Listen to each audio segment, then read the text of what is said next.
It started. So I'm not sure if this is officially a bench starter podcast, but we're going to talk about. I have Justina here. I got my guy Kevin, and I got my guy Najee here. We're going to talk about the free agency that happened, and also draft nights, and what our opinions on choices that teams have made. So Najee, how about you lead the way on this one? Okay. Uh, draft night. Draft night was interesting. It was a lot of picks. I was wondering what is the organization doing, but it was a lot of good picks. A pick I don't hear people talking about that often is you could argue the Hornets got the two best offensive players in the draft, but LaMelo Ball and Grant Riller. Mm-hmm. And then pairing that with Gordon Hayward and free agent, taking a chance on Nick Richards and Vernon Carey. I feel like they slick kind of caught a W this offseason. It's rare for Jordan as a GM, but they slick kind of caught a W. I don't understand the Bulls drafting Patrick Williams early when they could have traded down and put another asset for him. All right. But yeah, those are two things that stood out. Oh, the Spurs getting Vassell and Trey Jones. I like that too. Okay. I really like that. One of the things that stuck out for me was, of course, my guy, Mr. Cassius Winston, being drafted at 54 with Oklahoma, and then also Mason Jones going undrafted. And of course, he got a two-way with Houston Rockets. But with Winston, him staying at OKC, even if OKC didn't trade him, they still had Shea. Shea could be interchangeable between the 1 and the 2 position.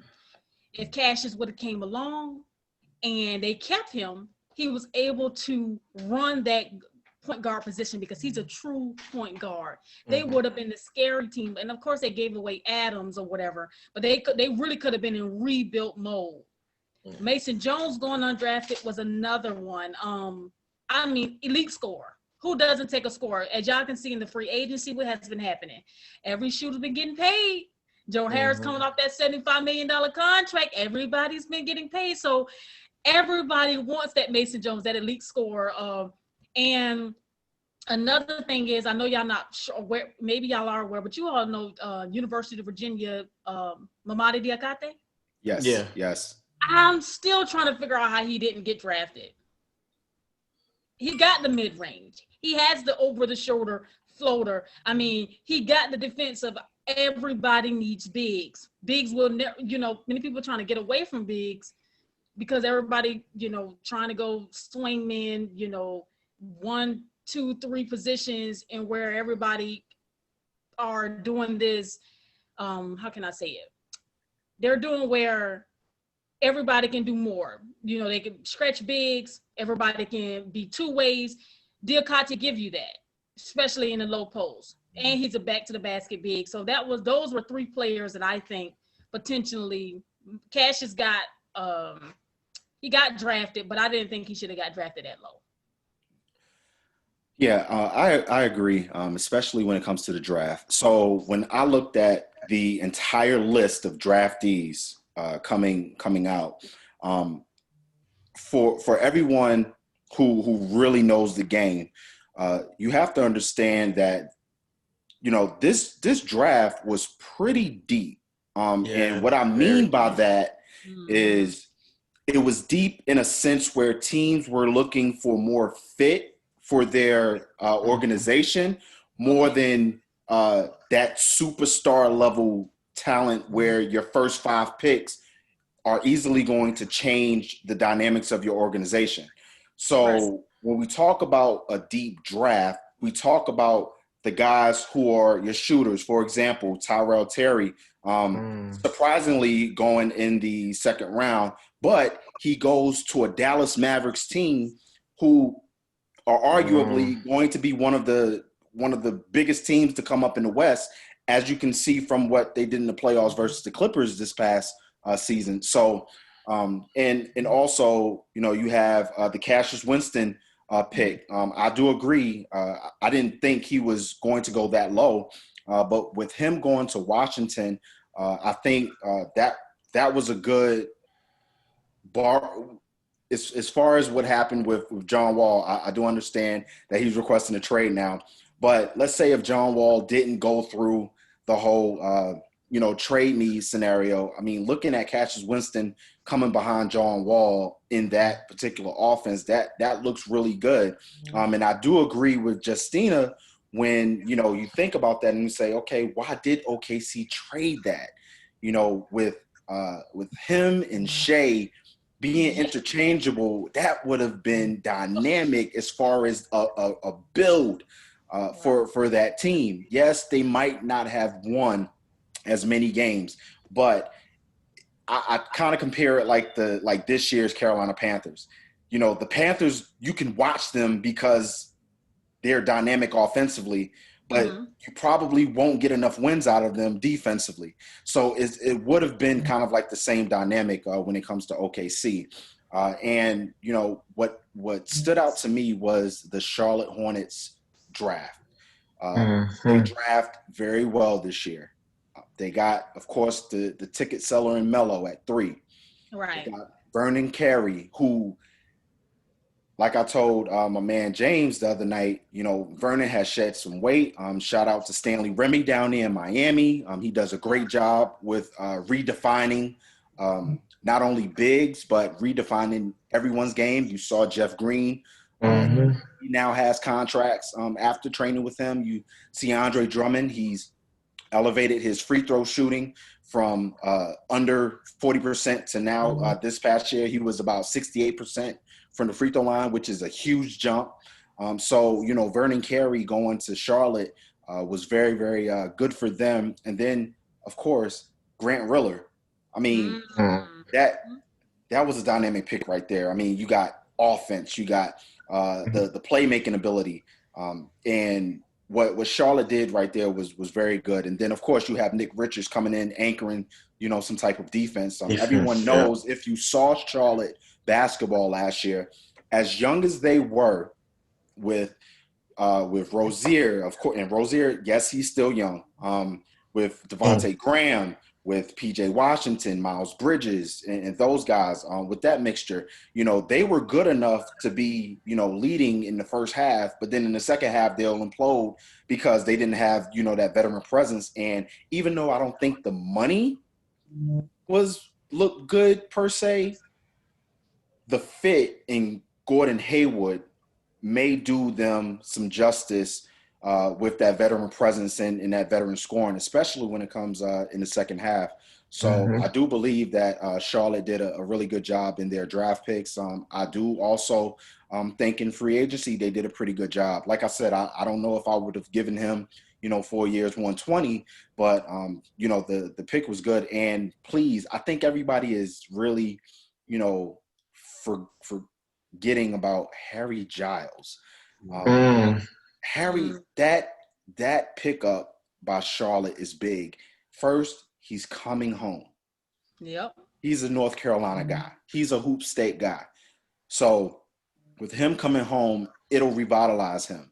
I think he'll be a great asset. Coming off the bench.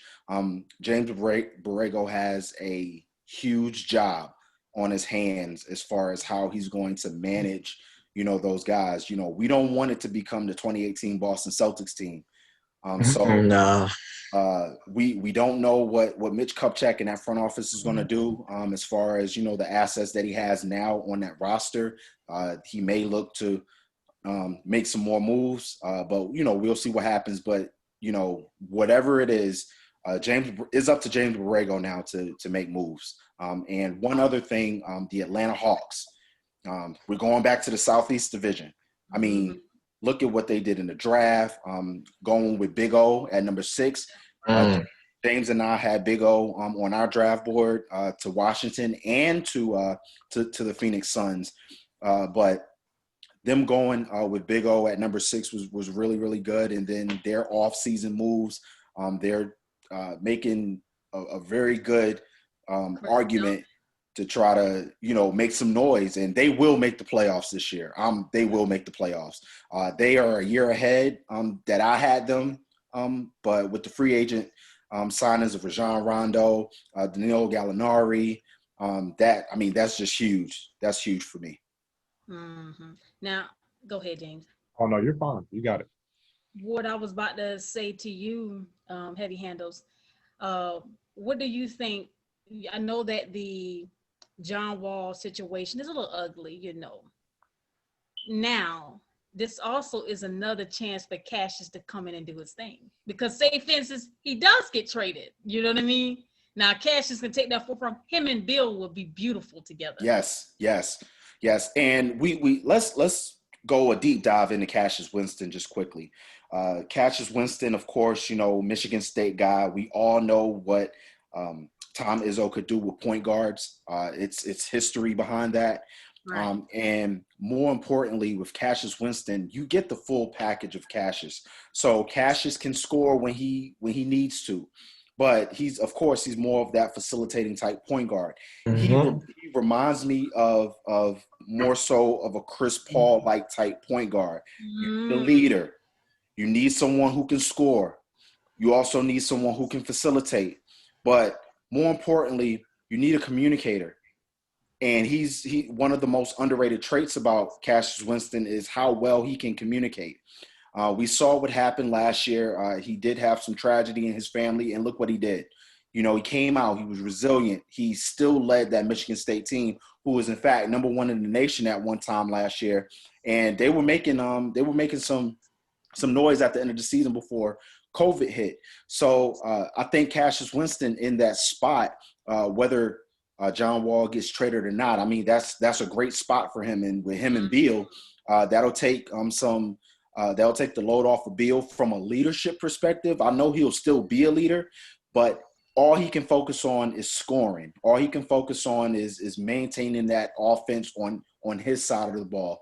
And then defensively, we know that Cassius Winston can get it done defensively. Come on, he went to Michigan State.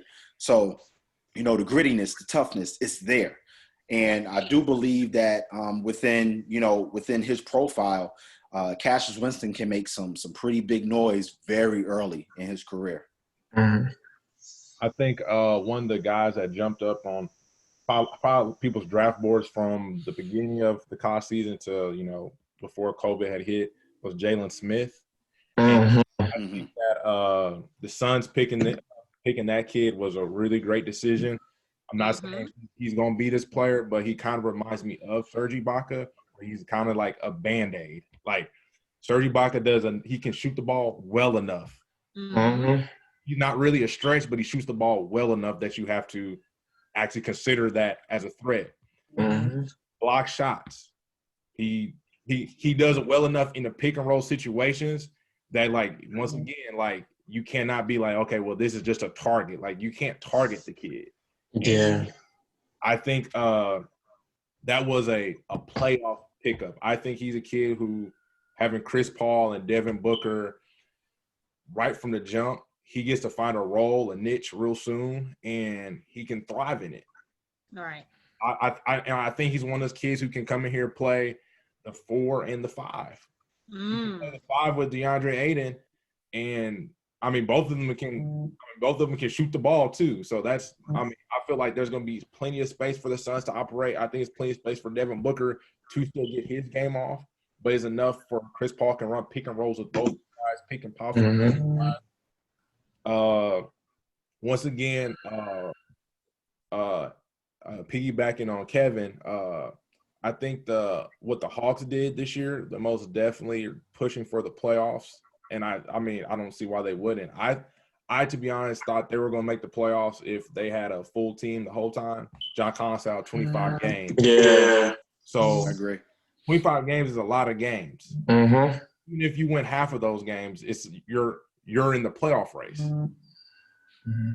So the fact that they picked Big O, they still have Clint Capella.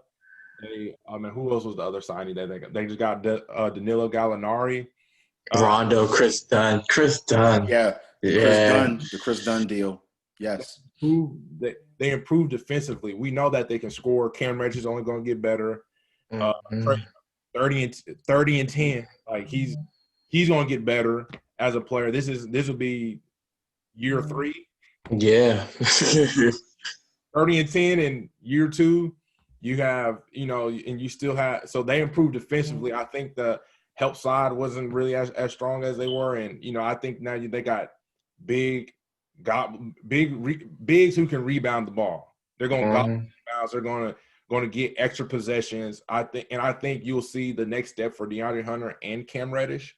So we know what Trey can do, and when you get 30-10, I'm really big on now is like how can he lead his team, and having Rondo there is the perfect leader. The perfect leader. I think Rondo. People don't give Rondo his respect more than not. People don't understand that he was the one that molded the Lonzo Ball. Yes. And people keep thinking, well, Lonzo Ball can't shoot. Of course, in the league, you're going to always develop that. Yeah. It's room for development.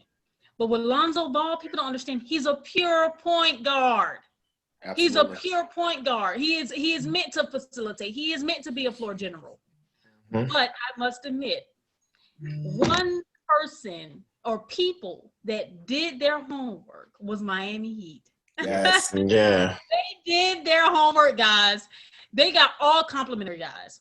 You know what I mean? Avery Bradley. People got to understand, Avery Bradley is just more than just a defender. Absolutely. Yes, he can score. Those curls and pin downs he was doing, knocking at those free throw line, elbow jump shots. And he does it in a very efficient read. Mm-hmm. So you got Precious, you got Bam, you got Jimmy, you still got Iggy, you still got Goran that just resigned.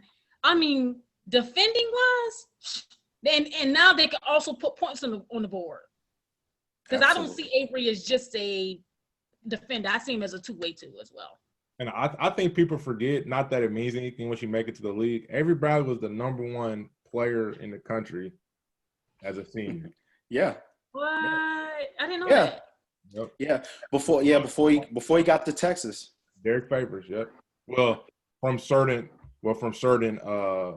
sources, from certain sites that he was number 1 in some people's sites. So not saying that he's on that level of those guys right now, but he has the ability. He's a professional. Yes. I love everybody because he's a professional, because a lot of people came in there whining about not getting, you know what I'm saying, like how his career turned out. But his career turns out great because he's a professional, a true pro. I think about Trez and the Lakers. Oh, I'm not for. Yeah. James said. I don't get why people were so hype about it. Okay, let me can I just let me throw some in. So first things first, the defending champions, what they did well. Let's talk about what they did well. So they got rid of Danny Green's contract first off, which to me, from a front office move, was a really good move, and they replaced that with a cheaper contract than Wesley Matthews. Now, what people I think don't understand about how good Wesley is in that Bucks offense. Wesley had a role. It was literally 3-and-D, and it complemented Giannis well, and that's why Giannis was who he was. Wesley gives you the opportunity to space the floor, and he's going to at least try to guard your best player. And I think not necessarily it might be an upgrade in other people's eyes, but at the same time, you might as well say that you kind of cancel that out, but with a cheaper contract. Everybody knows that Danny Green was the money man because of the Toronto championship the year before. So of course, Danny Green isn't going to look for $2.5 to $5 million. He's going to look for the big buck. So the idea of Rob sending him, and he actually threw Philly a bone, sends him to Philly, which Philly is in desperate need of shooting. That helped out Philly, and by bringing Wesley Matthews in, I think that was a good compliment or a good replacement. And then when you turn around and you trade for Dennis Schroeder, everybody knows that Dennis Schroeder was a great six-man coming off the bench, even though he didn't win six-man of the year this year. Yeah. That went to Trez. But, you know, the biggest thing is you boost your scoring, right? Now, Dennis Schroeder isn't, you know, the defender that I thought Rondo was coming in very late in the bubble because Rondo did play some excellent defense in the bubble. Amazing. You know, but, you know, that helps their scoring, and that also helps, you know, take the load off of LeBron, who will be in year 18.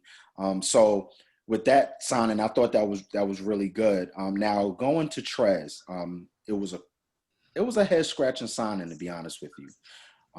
I really thought that Trez was either going to re-sign or he would bring his talents back over to the hoop state and sign with Charlotte before Charlotte, you know, made the moves that they made.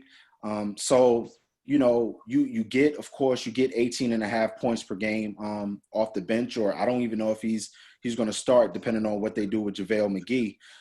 But what's going to be interesting is Trez's defense. We saw what Jokic did to him in the bubble. And I do understand that from a mental perspective, you know, he wasn't really into it because of his, you know, grandmother's passing and him being in and out of, you know, the bubble. But even looking at the regular season, Trez wasn't, you know, exactly the defensive anchor that the Clippers had. So, you know, that's going to be my question coming in. How well is he going to buy in to the defensive aspect of Frank Vogel's philosophy? And, you know, we'll see what happens. You know, it's funny that when he was on the Clippers last year, Lakers fans were just going crazy over Trez and how bad he was defensively. Right. But now he's a dog. Oh man, we got Trez. He's a dog. You know, that's always funny. But that's Laker Nation. But you know, that's all I wanted to kind of say with the Lakers moves. So hey, you know. Also with the Lakers, I just read that they're trying to sign Marc Gasol. Yes, so yes. My biggest them and Golden State. You said what? Them and Golden State trying to get him. Yes. Yep.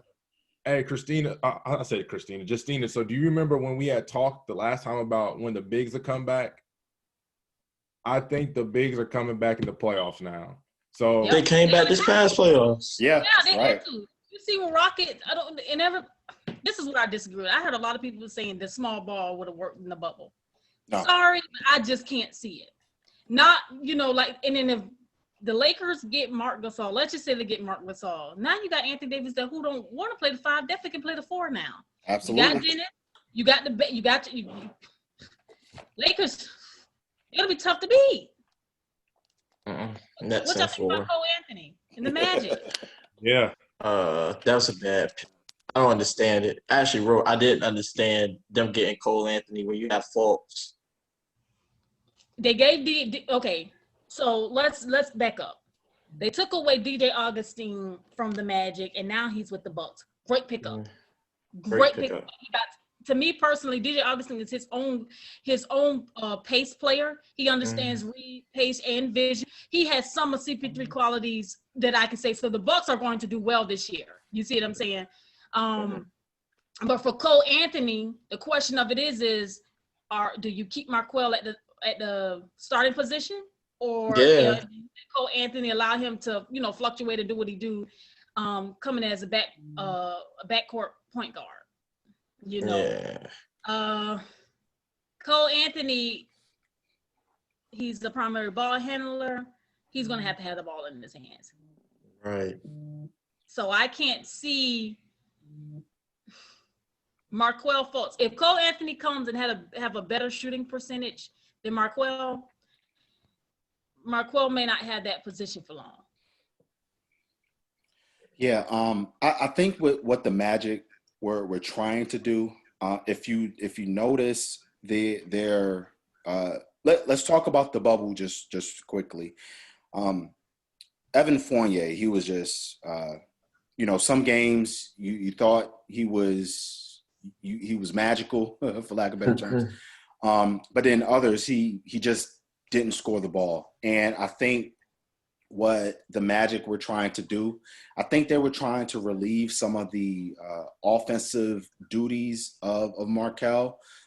Because if you notice, Markel, from an offensive standpoint, he literally ran the show.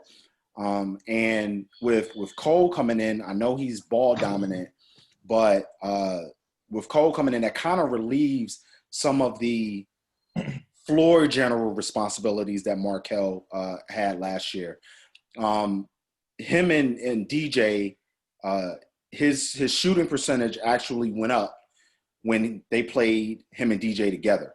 All right. And I think the same thing is going to occur with Cole Anthony. I know the biggest question coming in was, how healthy would Cole actually be? But I do believe that was the move they were trying to make. They were trying to find that particular point guard fit because they knew they weren't going to re-sign DJ. So I think that was part of the reason why the Magic went with him at 15. So, we'll see what Steve Clifford does. I think Steve Clifford has that. I know he's very defensive minded, but he'll figure out a way to have those two mesh together from an offensive standpoint. I do believe that Cole would have probably been better off somewhere else, but I really think that's what the ideal was for the Magic. So we'll see what happens with Markel coming into this season. I think he did a magnificent job, especially coming back from the shoulder and all of the crazy things that happened with him. So I think he redeemed himself pretty well. Of course, he's not going to be the number 1 overall pick everybody expected, but I do believe that Markel is going to have a great career in the league. So we'll see what happens there. So like I said, we'll see. I know everybody. Go ahead. And I think that once again, like going into college, he was for sure, like people were talking about top 3 player. And I mean, college is a different basketball game than what the NBA is. So I still think Cole, there's going to have more driving lanes. He's still super explosive. To be honest, I'm not saying, and I don't like trying to compare a team to another team, but however, putting guys like Markelle Fultz and Cole Anthony, I mean, if you really look at on like just how they play, it kind of reminds you of the Portland Trailblazers with C.J. McCollum and Damian Lillard. Right. Now, Markelle Fultz is a little bit bigger, and I think C.J. McCollum's probably a little bit quicker. But you know what I'm saying? Like I think Markelle Fultz can play the 1 and 2 just like C.J. And I think Cole Anthony can play the 1 and play off ball and on ball like Damian Lillard. Now those are big shoes to fill, but I don't put that on that kid, but. I think offensively it could still work, and once again, I don't know how long Evan Fournier is planning on being a Magic, so probably was this his last year in his contract? I think so. What about Obi for the Knicks? I was gonna say there's probably an elephant in the room between myself and Najee, because Najee is straight up Brooklyn, and shout out to New York. That's home. That's home base. But I do want to kind of mention the Knicks just briefly. I'm not going to steal your thunder, Najee, but Obi dropping all the way to the Knicks was not expected. However, I was on Twitter draft night, and when Cleveland selected Isaac Okoro at 5, I automatically knew that Obi was going 8. I automatically knew it.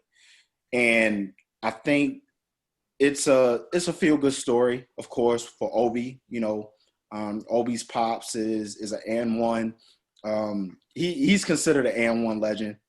I remember Obi's pops, kind of growing up in that era. And I think that's of course instant energy for Tibbs. We know Tibbs' philosophy. I know he hasn't matured from the Chicago and the Minnesota stint, but just looking at the gritty guys that he have, and then when you select Obi Toppin at 8, and then turn around and get Emmanuel quickly at 23, that's family ties. And I'm going to tell you why they made that pick. It's a CAA tie, basically. Leon Rose, World Wild West, those guys coming in, as a new front office with them picking quickly. They're at 23. So they needed the shooting. They have a versatile guy in RJ. We'll see how he developed. And I think what they're looking for is a lot of high pick and roll with the kick out to the corners.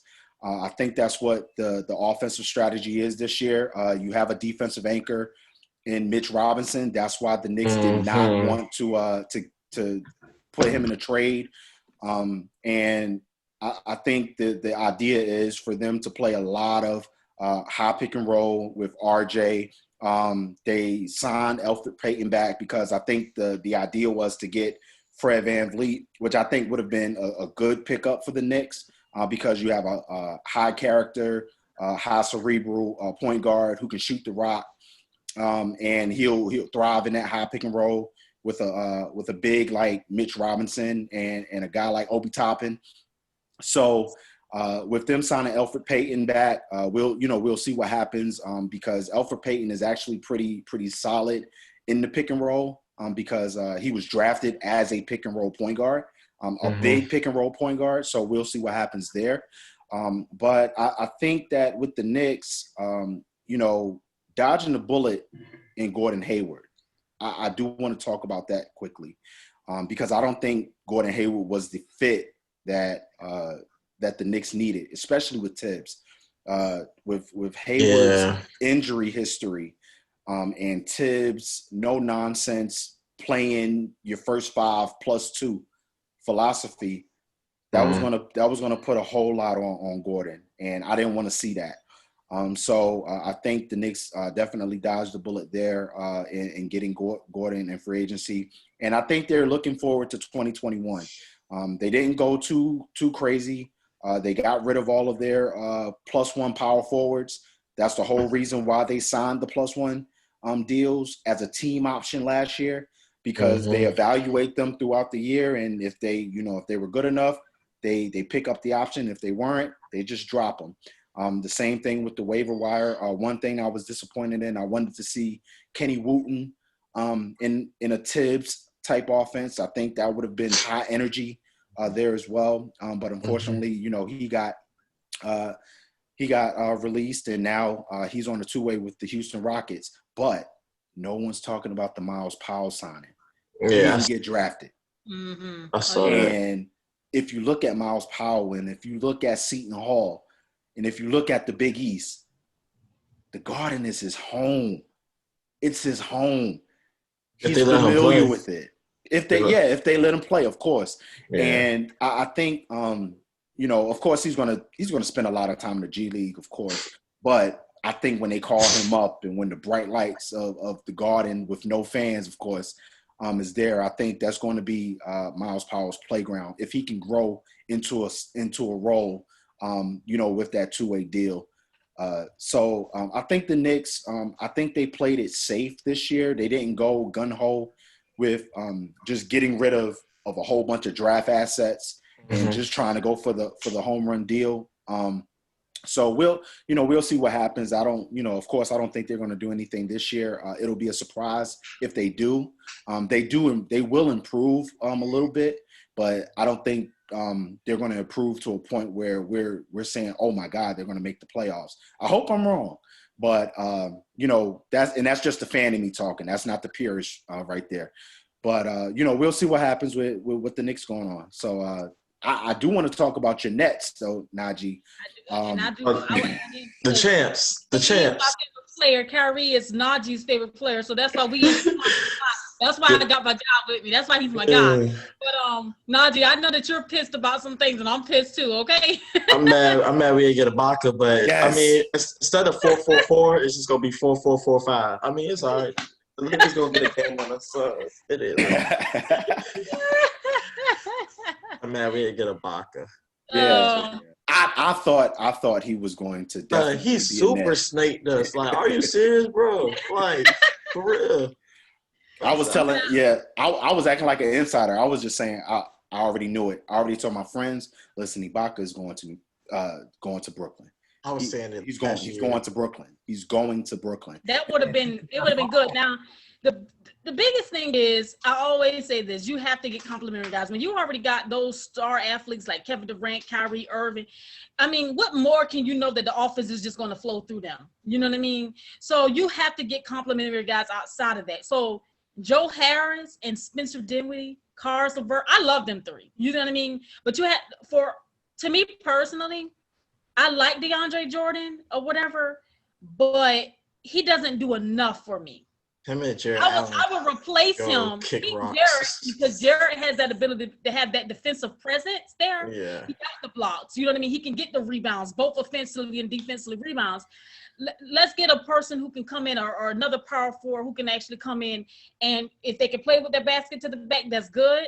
But also we need another shooter, somebody who can stretch the floor just a little bit much more to complement outside of KD and Kyrie, because they're predominantly going to have the ball in their hands for the sake of the offense.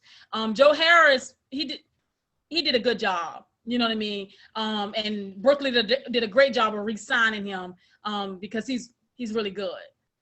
Yeah. Yeah. Clippers, they in a lot of trouble this year. I don't know. They got Ibaka. Yeah, they could. Hey, I think get rid of Trez was good for them. Yeah. And they need to go get the other Morris brother. If they get Markieff with Marcus, I'm like, okay, now they doing something. I think they need a point guard. Dude, I agree. Yeah, it's not on the market for them. And I know. Yeah. What I expected for Reggie Jackson to do last year, Reggie Jackson didn't know his role. For one, none of them always knew their role. Yeah. Right. Jackson was coming out of sets. All we needed you to do was come. He's one of the best guards that come out of the pick and roll. He can snake it. He can shoot it. He's one of the best guards that can play out of the pick and roll. He just didn't want to do it. Right. It's like the offense. Yeah. So I think they need an actual pure point guard. To me, everybody was so mad on Paul George. Paul George has to simplify his game. Yo, I noticed that he plays too much off the dribble. He has to simplify his game. One dribble pull-ups. So do what Melo doing. You big, you strong enough. One dribble pull-ups. Come on, go from the elbow. Come on, knock your elbow shots down. Make it simple for you. When he does that, he gives the Clippers what they need. We know how tall is Paul George? 6'8". 6'8", dribbling the way that he do. Yeah. You see what I'm saying? Come on, simplify your game. The Clippers would have been nice getting George Hill or DJ Augustine, but yeah, you know, at least they helped their interior defenses. That was a huge issue for them. They paint, but I don't know. They need to get the other Morris brother. The Pistons, I don't know what's going on with the Pistons. Yeah, they don't have no direction. I don't get, like, you signed the Plumlee brother, you signed Jahlil Okafor. I mean, I like they're racking up on a lot of bigs. Yeah, I like getting Killian because I had him top 3 in the draft as a prospect. But besides that, I don't get. They got rid of Kennard. I don't understand getting rid of him. As a matter of fact, Kennard, that was Kennard is actually with the Clippers, which from a playmaking perspective, that might do the Clippers pretty well. In a Tyronn Lue offense. So we'll see what happens there. But I do agree. I don't know what the Pistons no direction are thinking. All right, this is a campaign right now. Pistons. I've been telling you guys this for maybe a year and a half, 2 years. Rashard Phillips is available. Bring back home the Detroit kid. Seriously. I mean, he's available. I mean, I don't know what you guys are doing up there. I don't know what the NBA is showing me now is that for the scouting departments, we can see who's doing their homework and we're seeing who's not doing their homework. You know what I mean? And not to say we're not always right about things. Like, of course, we're never going to be just 100% right about on the league. But where we see fit for complimentary guys, you got to go for it. That's how you win championships. You can't win championships just off of big names in a corporation. You got to find some things that complement them. So to me, the Lakers, the Bucks, the Heat, Those got the Suns. You know what I mean? Yeah. They did well, not only in the draft but also in free agency. Yeah. Y'all not Philly. Philly. Yeah, let's talk about Philly. Yeah, they redid their team. Yeah, Morey win it. Yeah, Morey win it. Yeah. Morey got busy. Morey got busy. So they better than the Celtics now. so just going into Philly, of course, the biggest thing that stuck out to me was getting rid of Al Horford. Okay. And one thing that I thought was going to happen last year, because they had such a big lineup last year with Tobias, with Ben, with Josh, with Al, with Embiid. You know, I thought defensively, you know, who are you? You know, who's gonna actually score? But the chemistry offensively just wasn't going to be there. I just knew that. But just defensively, who was going to score? And you know, they didn't prove it. And by getting rid of that contract and Al Horford and just allowing Ben and Joel to do what they did the year before and the year before that, I think that's going to help out. You needed shooting around you. That's why you brought in JJ Redick 2 years ago. That's why you brought in what's my guy from San Antonio that was shooting. He was in Charlotte. Bellinelli. Yeah, you know, that's why you brought him in 2 years ago. So now looking at the dynamics of what Morey is doing, and we all know how Morey does. Morey likes shooting. You know, he likes the 3-point shot. So bringing in Danny Green, bringing in Seth Curry, that was a good pickup. You know, I think in actually removing Josh Richardson out there and Matisse Thybulle thrive in that role now. That's going to be key. And and I agree that Philly has done a really good job. And Philly is one of the teams that did so well in the draft and in free agency, but no one's talking about Maxey. You know, getting Maxey was huge. You know, so I do agree with you guys. As you know, with Philly, you know, they're the team that no one's talking about, but you know, they're getting stuff done. So you know, it's going to be very, very interesting looking at, you know, the new dynamics of what the Eastern Conference is going to bring. I think the toughest division coming in, just looking at it on paper, would be the Southeast Division, minus the Wizards with all of that John Wall stuff going on.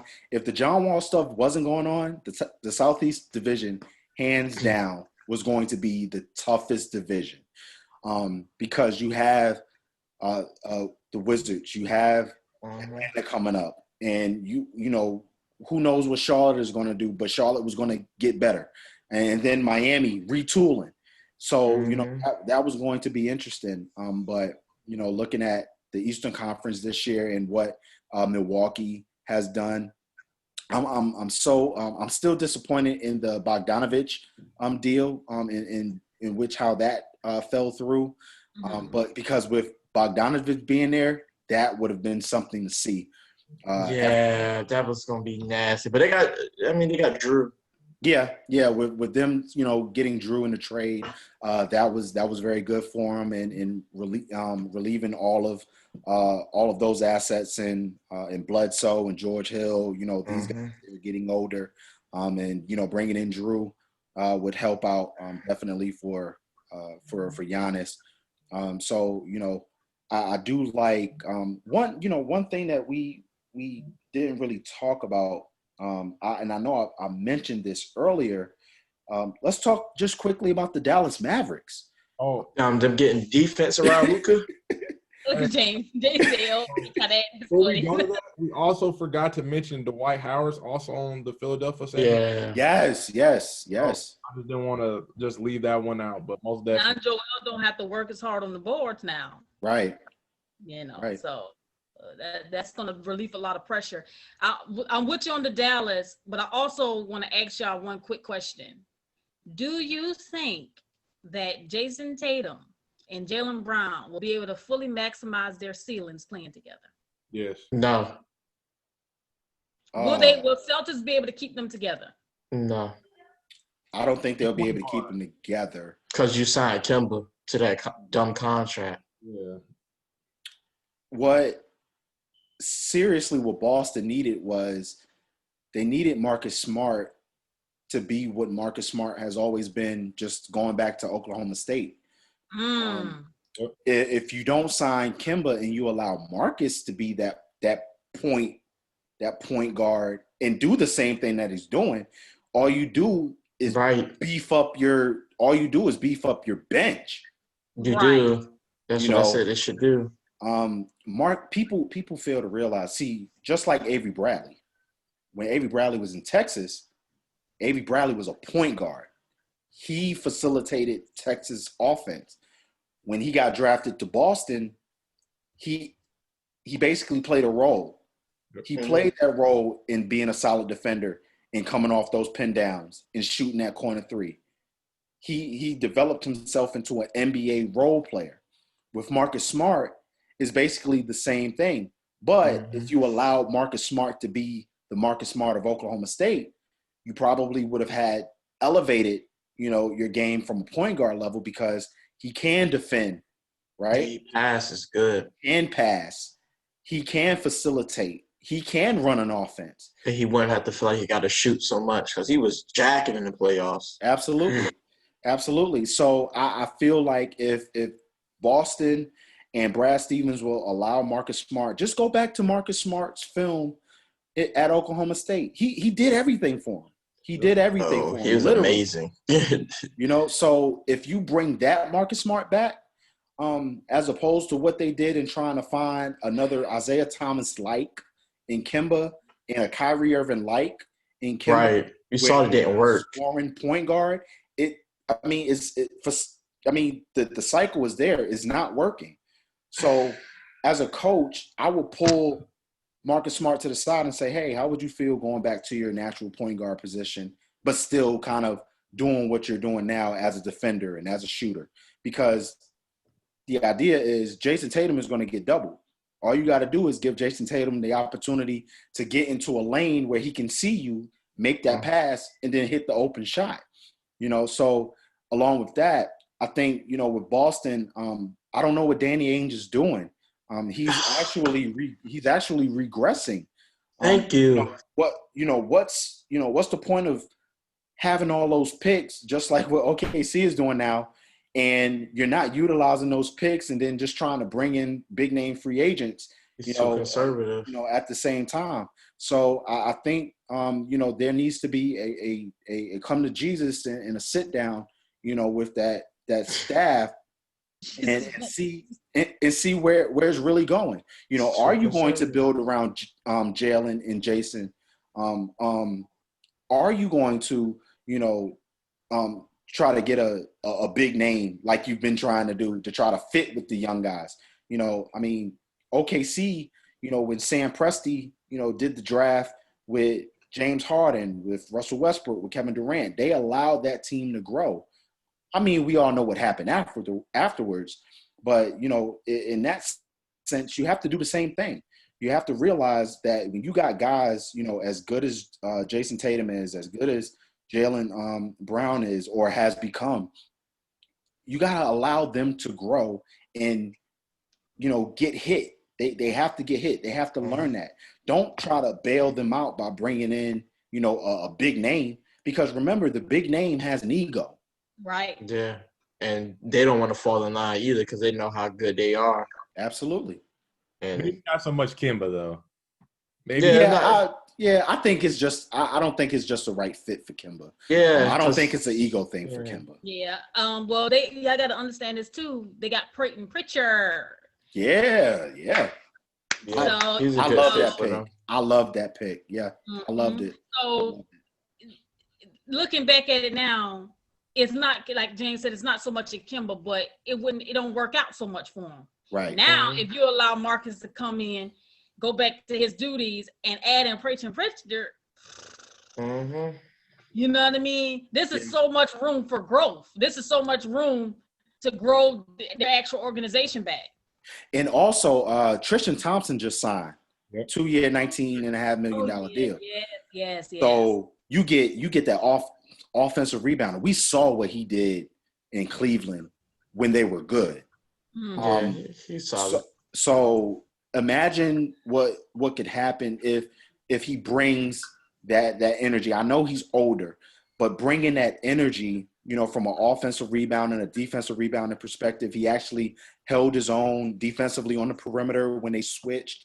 So we just have to see what Brad Stevens does and how he spruce up, this offense. So I think with ball, but I still believe from a front office perspective, Danny Ainge has sort of regressed.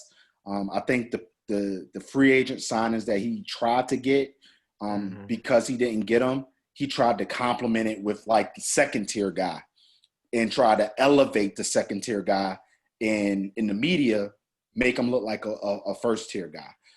And like I said, there's no slouch to Kemba at all, because Kemba can hoop, but I don't think the fit was there from that perspective. You saw it this year where, in some instances, Kemba was a dog and people said, oh, well, he's doing what Kyrie didn't want to do. But then when you saw in the playoffs, he struggled. He struggled big time. And they reverted back to, oh, well, Kyrie wouldn't have done that. It's crazy how it switches. It's crazy. It's crazy how it switches. Yeah. Well, in closing for me, name each one of you all. Do y'all have top breakout players for this year's draft? I have a few. Anyone can name a few or whatever. To come and have really good seasons this year. I'm gonna start off. One I know for sure I possibly may have a good is Jordan Nwora coming out of Bucks. That went to the Bucks. Actually come from out of Louisville. Love his game. Another one is Jalen Harris that played for the Raptors, come out of Nevada. I still got I'm always gonna rock with my boy Cassius Winston, y'all. I'm a big Cassius Winston fan. I'm also looking in to see about let's see. I'm gonna have Peyton Pritchard. It's Peyton Pritchard I meant. And then I'm also going to have one more guy. I'm also going to do Xavier Tillman out of Michigan State as well. A lot of people don't understand the aggressiveness behind Tillman. So those are my breakout players that's going to come and have some fun this year. I got Denny Abdija going to Washington. I like him and Bill beside each other. He just knows how to play basketball, and I'm a stickler for that. I got. Did y'all see how Seth Curry looked with the Mavericks? I think Tyrell Terry gonna come and fill that role. Yes. Yeah. And so those are my two that really like stand out. And I would say Kyra Lewis going to that up-tempo Pelicans offense. Lonzo need to watch his spot too, but Kyra Lewis going and they're gonna run, and he's gonna push the ball. So I like those three to stand out. Maybe not for this year, but I think once again going back to Portland, I think them picking up CJ Ellaby, I really okay. And they have that younger team, so we all know time comes and people leave and people get older, so you still have a Fernie Simons, Nasir Little, and CJ Ellaby. I think all those guys can be all terrific players.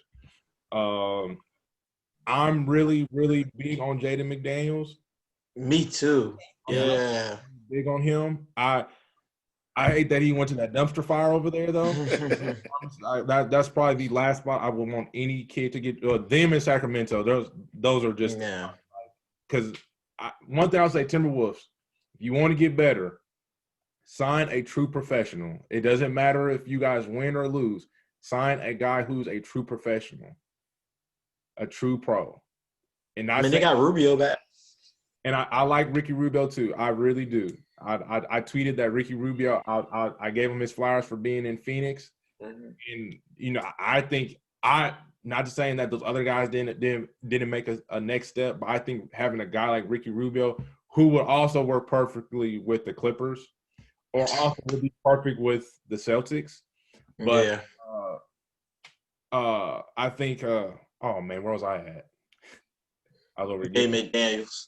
Oh yeah, I'm really big on Jaden McDaniels. I think he can even get some minutes this year at that 4 position, probably playing. I mean, there's gonna be with Cat being able to shoot threes, he doesn't shoot threes for a big. He shoots threes as a just amazing. Yeah. So it's a lot of space for those guys to operate. So and another guy, man, I think I'm gonna go with my Big Blue Nation, Tyrese Maxey. I think being on the 76ers, I think him being a dog. My little brother played with him in AAU, and he said dude's just a psycho. So he was like, so I'm gonna go with Tyrese Maxey, and yeah, those are my 3 people I would say. I know for me, I think one guy that really stuck out to me was Tyrell Terry. I really loved how he played in Stanford, and I think with the dynamic of what you have in Luka, the IQ and what you have in Jalen Brunson, he will definitely be a great filler for Steph Curry, and I think that's part of the reason why they made that trade. You get younger, and nobody's going to think about Tyrell Terry, but when he starts shooting, you better start thinking about him. Another guy, of course, I'm gonna stay home, and I think Obi Toppin just because the Knicks, and with him coming back home, he was the best player in college last year. So why wouldn't you think that he would try to do the same thing in New York? And of course, Peyton Pritchard. There's one guy though that is actually sticking out to me, and it's a sleeper. It's Sadiq Bey. I saw that. Yeah.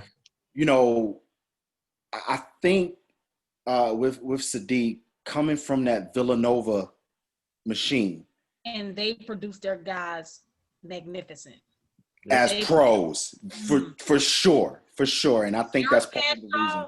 Love him. He come from out of Villanova. Love him.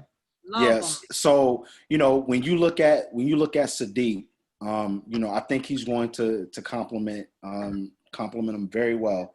And I know there was a whole bunch of talk about the Pistons, right? Because I think that's where he got traded to.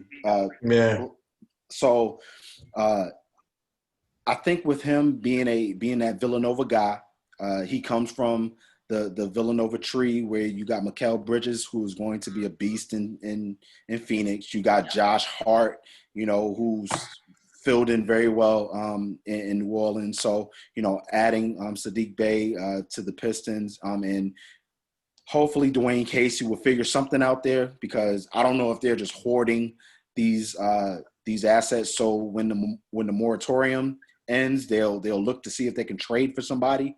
Or what, but with the idea of Blake Griffin being the sole offensive piece there, he's going to see a lot of double teams a lot. So it only gives Sadiq Bey an opportunity to shoot the shots that he needs to make and do the playmaking that he needs to make. So that's a sleeper for me. But Tyrell Terry, Peyton Pritchard, Obi Toppin, and then of course the sleeper in Sadiq Bey. That's going to do it for me. Okay. Well, the college season is right around the corner, you all. So we're going to get ready for that. Hey, I'm sorry. I got one more person. No, go ahead. I don't know how the Nuggets keep doing it. I do. Yo, RJ. RJ. Big ups to RJ for sure. Yeah. Oh my goodness. And then the best thing about the Nuggets is that all those kids thrive. Yeah. You don't know one. Right. Michael Porter Jr. is going out there going nuts some games because you can't key on him. You still got Jokic, you still got Jamal. Murray. So I love having RJ Hampton on that team. It's just gonna he's not gonna have those big numbers or anything, but think about this. He's a kid right now who's gonna be in the playoffs. Yes. With that team, for however long that team's together, and as long as he's there, he's in the playoffs. So he's only going to see playoff defenses, how you guys got key in every single night, being a great player, and Jamal Murray, another Big Blue Nation person. If you read the stories of how he was raised, and how his father trained him, and I know Hampton's father is really big in his life, they might be able to, he helped it out. Yeah, the next person out. I think I don't know how they keep doing it. Yeah, and not only that, they let Jeremy Grant walk. So and Torian Craig. Yeah, and Torian Craig. So you take those out of the picture. Will Barton comes back. You put MPJ in Jeremy Grant's position. RJ Hampton will be able to see some minutes for sure. So still got Bobo. So the talent is just remarkable there. And, I know RJ looked highly upset that he didn't go in the lottery, but it's definitely a blessing in disguise because, Mike Malone will be able to do a lot of damage, with his athletic ability, so RJ, going to the Nuggets, that was huge. Yeah, I agree. I really thought Orlando or Pistons was going to take him. Me and Rashad, of course, have had numerous conversations. Right. Rashad, of course, likes him a lot, and so what we spoke about is him actually thinking that we were going to get the Orlando Pistons because he would have fit perfectly in both of those systems, and would allow him to exercise his rights and duties of a rookie. But one player that I want to say this, and I'm going to say this because I speak loudly on it. He was on my NBA draft board to be a Wolf. It's Taylor Horton Tucker. If the Lakers are going to keep man, let him go work out with another team because he's too doggone good. He's just too good. I agree. One guy that we haven't talked about, and I've talked about him on our virtual front office. Devin Dotson going to Chicago as an undrafted free agent. Yeah. Come on, that's crazy. I had him in the second round. I had him going early in the second round because it was a very deep point guard type draft, from a fit perspective. So I was highly surprised he didn't get drafted. But Devin Dotson going to Chicago, to me that complements Kobe very well. That complements Zach LaVine pretty well. That complements Daniel Gafford pretty well. He's a pick and roll guy. Look at him and Azubuike this past year in Kansas. Yeah. I mean, oh wow, like that was crazy. So Chicago did the right thing by getting him in as an undrafted free agent. All right. Nate Hinton as well. Nate Hinton, he went undrafted as well, but he's coming from out of University of Houston. He's another good 6'5" guard and shoot the ball and everything. Is a hard worker. Him and his trainer, he's on Twitter, KOD Skills Academy, does an awesome job with all his kids. But Nate Hinton is also another one that actually signed with the Mavericks. So he would be a complimentary guy.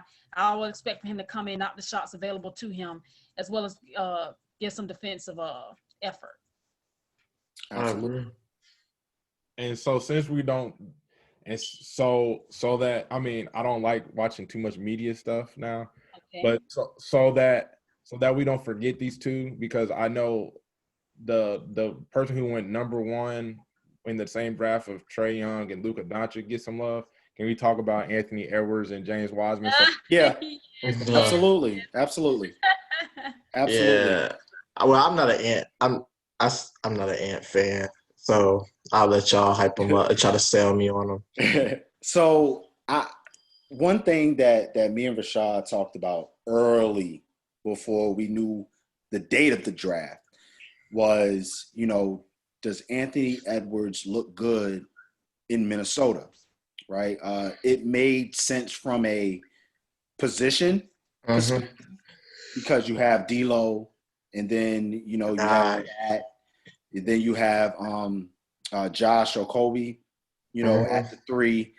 So did it look good with him coming in, at that combo spot at the number 2 spot, and me and Rashad kind of, we kind of went back and forth. He didn't think so per se, maybe, but in Minnesota ended up going with him anyway. I did see him in Georgia because I got a guy, Christian Brown, who's at Georgia right now, who I coached back in 2017. So I got a chance to see Anthony Edwards a lot. And, Anthony Edwards, he's that quintessential combo guard. He puts the ball on the floor. He can pull up. He can give you certain spots. I think what he needs to improve on is his handle of the pick and roll, understanding the blitz versus the freeze. So, if he can get that under his tutelage, I think he'll be pretty solid. I know there was some stuff that came out about him as far as him not loving the game as much compared to football. Yeah, he was trying to drop his stock. He was trying to go to Atlanta. Yeah, so I know that was scary, but of course, from a media perspective, you got to look behind that sometime. But the thing is with Minnesota is just like James said. I mean, what is the organization going to do? We just don't know. I do like the idea of Ricky Rubio coming back.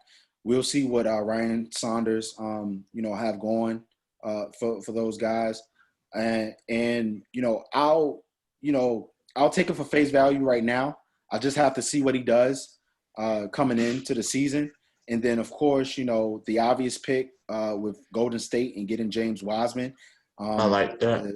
With the news of Clay rupturing his Achilles, and prayers up for a speedy recovery right there. Clay is such a stand-up guy. I think no one hates him. But I think Golden State had to double back and say, listen, we're going to have to go with James right there at number 2. And I think it'll help James out a lot. So, yeah. Yeah. And always have needed them since they went, and Cavaliers and both the Warriors have always been, they had Bogan and all of those, but have a true back to the basket big, they've always needed that. Absolutely. So, those 2 guys for sure. We'll see what the season holds for them. But with Golden State, I know we haven't talked about them a lot. They're way over the luxury getting Kelly Oubre in that trade. So we'll see. They got a big lineup. They got a big lineup on the wing there with Andrew Wiggins and Kelly Oubre, and then you still got Draymond and then, of course, James Wiseman, and of course you got the lethal shooter. Yeah, you got best player in the league, and Steph Curry. So I do think that the Warriors are doing something. If they get Marc Gasol, that's going to be huge. So we'll see what happens. I know that the latest board said that the Lakers were more so of the bigger suitor for Mark. But if Golden State becomes a thief in the night and say, listen, I do not care about the luxury tax. We're already over it. Let's just keep going over it. Yeah. They've already boosted their franchise into one of the top 5 most marketable franchises in the league after having that horrendous ownership about 7-8 years ago. They've revitalized themselves. So we'll see what happened with the Golden State Warriors, and I do like that James Wiseman pick. So it's going to be an incredible season. So can't wait for it. I know. 1 month, actually, December 22nd. December 22nd. Yeah. 72-0 Nets. You already know. The December 11th. So let's get ready. And then what sucks out is for these young players, these rookies coming in, they won't have a summer league to actually get their feet wet. So they got to come in and they got to be ready. It's not but time. So that's where we're at now. The advantage of the upperclassmen right here. Right. The Cassius Winstons, the Peyton Pritchards of the world. That's going to be the advantage. Right. Absolutely. But you know what's crazy? Guess who always does this? WNBA players. They don't have no summer league. Now, shout out. they're older than because all upperclassmen, but there's no getting your feet wet. You just And shout out to the WNBA for sure. Absolutely. Absolutely. My girl Diamond DeShields coming there, do her thing again. Carter. Look at those girls. Love them. Absolutely. You guys have anything else that you guys want to discuss? Oh, I have one last thing, and then after that, is Ben Simmons and Joel Embiid still going to be at the end of the season? Are they still going to be teammates? Yeah. After the moves that they made, I feel like yes. Yeah. I think this. Simmons is a great player, overall great player. But I'm going to say this, and I'm going to say it loudly, and I stand on it. Mm-hmm. Ben Simmons has to develop a consistent jump shot. It is detrimental to his game because the greatest thing about this is the greatest players had to do that. When you start getting your longevity in your NBA career, you have to do that. Let's think about it. Think about Ben Simmons isn't no Michael or Kobe. We understand that. Jason Kidd had to Michael do it. and Kobe came in. They had bunnies. They could jump you out the gym. They could finish around the gym. As they got older, they had to start creating their shots a little bit much more. Same thing with Pitt. So you have to do that. That's how you stay in the league. Same thing with Russell Westbrook. He has to do the same thing. Your body cannot take so out of pounds every night. You have to develop it. If not, it's where your career starts. Absolutely. Yeah, I agree. But they'll be on the same team. Embiid just wants to win. Embiid old school. Yeah. That little old school game to me. He just wants to win. Yeah. Yeah, he definitely.